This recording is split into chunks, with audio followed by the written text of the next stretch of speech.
Hey, good morning, guys. What's going on? I wanted to pop in real quick. I'm in the airport. I don't have a lot of time, but I wanted to do this as a live, just to make this point. But anyway, first off, I'm headed to Alaska. I'm doing a daddy-daughter trip. My daughter invited me out to Alaska, so I'm super excited. And I've been sort of documenting my adventure. And the trip has been crazy already because I went to this deli over here. And there's a wonderful black lady who saw I left my wallet. I can't believe I left my wallet over there. And she looked inside, saw my face. I was going to go to my gate. I didn't go to my gate. I went back here near the deli and sat down. And when I sat down, the lady identified my face in the wallet. And a guy comes over and he's like, "Excuse me, sir." And I'm like, "Why is this guy talking to me? What does he want?" He's handing me something. It was my wallet. It freaked me out. I was thinking, can you imagine going all the way to Alaska with no wallet? I mean, my God. So anyway, my day's been crazy already. But let me just give you guys a quick look. I got to go. My flight's taking off in a minute, so I'm not going to take much time. But I have to make this point because I want to make it clear. By the way, if you want to know if I know anything I heard Roland Martin had some stuff to say about me this week. I didn't even watch it. I don't watch any of the internet chatter and craziness back, but I just heard about it. So, but I want to say this. Despite the fact that Roland and I have differences, he's a dedicated journalist, and I actually like a lot of what he does. I think Roland, unfortunately, he's been mad at me for literally 10 years. He's welcome to call me, but that's neither here nor there. But in case you want to know, that's what it is, But anyway, let me just give you, Roland was mentioning on Twitter, and I'm glad he mentioned it, that the Black News Channel has failed. The Black News Channel's gone. I don't know if any of y'all seen the Black News Channel, but it was a great operation. Absolutely stellar. I'm talking about top-notch black journalists doing a top-notch job. Even Mark Lamont Hill. Again, Mark is another guy who has really thrown heavy shots at me, but you know what? Mark is a smart guy in his own way, right? Ideologically, we ain't the same, but I'm not going to sit here and call the man stupid. So they had these great black people that they hired, like Charles Blow and all these, really dedicated journalists. And the business just announced that they can't even make payroll. They're not making payroll. They're not getting their checks for however long it takes. I assume they're going to get paid, but they're not getting paid right away. A lot of them were mad. That was what Roland kind of said on his tweet, that they were pretty pissed off they weren't getting their money. And what's fascinating about it, pay attention now, they just had the best ratings week that they've ever had. Like this, I guess airing of the whole thing with the Supreme Court Justice Ketanji Brown, Jackson Brown, which you guys have mixed feelings about that. I did a survey with you guys, and about 58% of you said you're indifferent about her one way or the other. A bunch of you said you like her, a bunch of you said you didn't, but more than half of you in the poll that I took basically said, it ain't much ado about nothing. It's not going to move the needle for black people.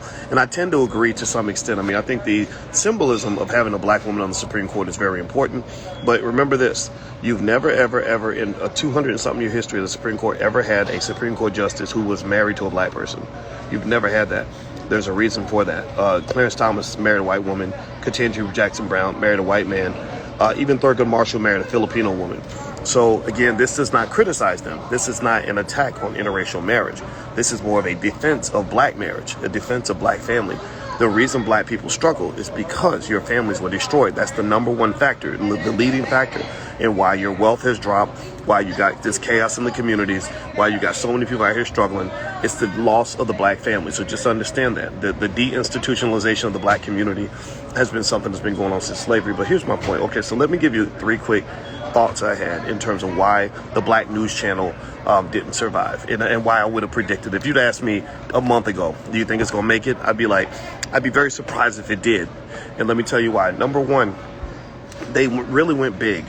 And this is in my view, the limitations of an overly integrationist ideology. When you have an overly integrationist ideology, here's what's going on with that. When I saw the Black News Channel, they weren't out hiring people like me or whatever, right? And it's fine. I don't want a job. I don't need a job. This is not a job application. I'm cool. But they were hiring people who, the types who maybe went to Brown University and, had been journalists for CNN and the New York Times. They were accustomed to working for white-owned institutions. So effectively, you were bringing in this big operation where the money had to come from somebody else. The money wasn't going to come from the black community. The money came from the Jacksonville Jaguars owner, Shad Khan. So what happens to me is that when you have an overly integrationist mindset, you tend to copy white people. So what I saw at the Black News Channel, not a criticism, not a dig. Their journalists were very thorough. They tried really hard to be balanced. They did an interview with me. They were completely fair. I have nothing negative to say about them in that way. But you can't copy white people in your business models. It doesn't work. You can't copy them. And the reason is because they have so much money. So this operation was too big to begin with. I remember sitting there thinking, they're investing a lot of money in building up this channel. Maybe they know something I don't know. Maybe they've got sponsors out the ass or something that I just am not aware of. But I would never put that kind of money into building a news operation. You know what I would do, honestly, to be real with you? Roland Martin actually has it figured out. Again, Roland, he can be a turd sometimes, but Roland has it figured out. He scaled down the cost, right? He went straight digital, straight internet. He doesn't have a massive payroll. It didn't take $50 million to start Roland Martin's operation, but Roland is effective at reaching people with reasonably good information, right? So first of all, they were too big. When you try to copy what the oppressor is doing, you're not going to be your best self. You're not going to be your best black self when you try to imitate what others are doing. You're only going to be a cheap imitation of the original. You're only going to be a cheap imitation of the original. So the Black News Channel, to me, came off like a black CNN.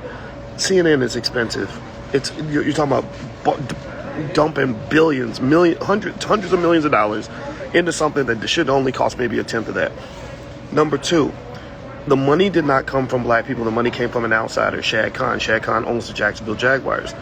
An outsider ain't going to have the same interest in investing in this company as an insider. An outsider is thinking, how can I get the bag? The outsider is thinking, how can I get paid? The outsider ain't thinking about the need for black media ownership. The outsider ain't thinking about what's best for the black community. The outsider ain't thinking about how do we get information out to our people. No, the outsider's like, how can I go in here and collect black people and sell them to corporations? I'm collecting Negroes today, and I need to go and collect some so I can sell them to the advertisers, right? Shad Khan, to me, he wasn't built for that. It's like marrying somebody who really don't love you. It's like marrying somebody who doesn't care about you, right? They care about your money, or they care about your booty size, but they don't really love you. They're not going to visit you when you're in the hospital. They're not going to stand by you if you get locked up. They're not going to stick by you if the relationship goes bad. The minute things get hard, they bounce. So this marriage, to me, was doomed in the first place because Shad Khan is Pakistani. He has no interest in making long-term economic sacrifices for the black community. Nor should he. He's Pakistani. He's probably taking care of his own. I respect that. I'm not mad at the guy. I respect that. Number three, when you're talking about investing in something as significant and something as sovereign, something as critical to black national security as the development of a black-owned media outlet, you have to have what we call a double bottom line. A double bottom line. This is a good opportunity. You guys know my PhDs in finance, and I want to help you understand. Make it clear. I'm not a capitalist. I'm not a hardcore capitalist. I believe in free enterprise. I believe in making a profit. I believe in everybody getting paid. I believe in prosperity. But I am not a capitalist, because the problem with capitalism is it is a one-dimensional beast that is hooked on economic addiction. And addiction is basically something where you have to have it in order to just feel normal. Like you used to getting high on crack every day. You don't do crack anymore because you love it. You do it because you need it. You understand what I'm saying? You need crack with your breakfast. You need the heroin just to get through the day, right? So capitalist organizations that are solely focused on a one-dimensional bottom line, according to Milton Friedman at the University of Chicago in the 1970s, have one objective, and that is to maximize shareholder wealth. That's it. They want to make the shareholders as rich as possible. They don't care about other stakeholders. They don't care about the customers. They don't care about the employees. They don't care about the environment. They don't care about the community. All they care about is getting the bag, and they need to get the bag by next quarter. If they have a couple of bad quarters, they're out. You can't build businesses in your community with that mindset. You can't. You can't build the businesses with capitalist greed, because you're always going to sell out. You're always going to sell out. Why? Why will you always sell out if you think that way? Because the masses always got the bigger bag. He's always got a bag where he says, boy, you got a nice business going there, boy. You're making, what, $10 million a year? Well, I'll buy your business for $250 million. Well, if all you're thinking about money, how can you walk away from that? It's like when Belle Biv DeVoe said, never trust a big butt and a smile. That means it's okay to enjoy a big butt and a smile, but you can't let the big butt and a smile be the only reason that you choose to marry a woman, right? So if all you're doing is looking at how much money you're making, then you're going to miss the other 50,000 dimensions of what it means to be a successful business in the black community. I know businesses that are losing money that have a better impact on the community than businesses that are extremely profitable. So don't get caught up in the bag. Don't be one-dimensional. Keep all those variables in mind. That's extremely important. I'm not saying that, that the people at the Black News Channel are bad. Again, they did a very fair interview with me, and I appreciated that. I'm not saying Shad Khan is a crook. He's Pakistani. He's taking care of his own people. I am saying, though, that when you're talking about something as sacred as black-owned media, it really needs to be black-owned, because the person who's writing the check is the one who can stop writing the checks. So the person who is responsible for paying your bills, when they decide, I'm out, I'm done, your whole operation dies. They take their ball and go home. So when you live by Shad Khan's money, you also die by Shad Khan's money. Give me a yes in the chat if you understand what I'm saying. I got to go get on my flight. They just called my boarding. I'm up in first class, so I told y'all I ain't into being broke. I ain't no capitalist, but it's okay to be first class. So let me go get comfortable in my seat. I love y'all. Have a wonderful day. God bless you. And feel free to click the link in the bio. We got a lot of good stuff going on in the Black Business School this week. So feel free to jump in, and you know what we're all about. You know what we represent. And I love you guys. I appreciate you. I'll talk to you soon. Take care now. Peace.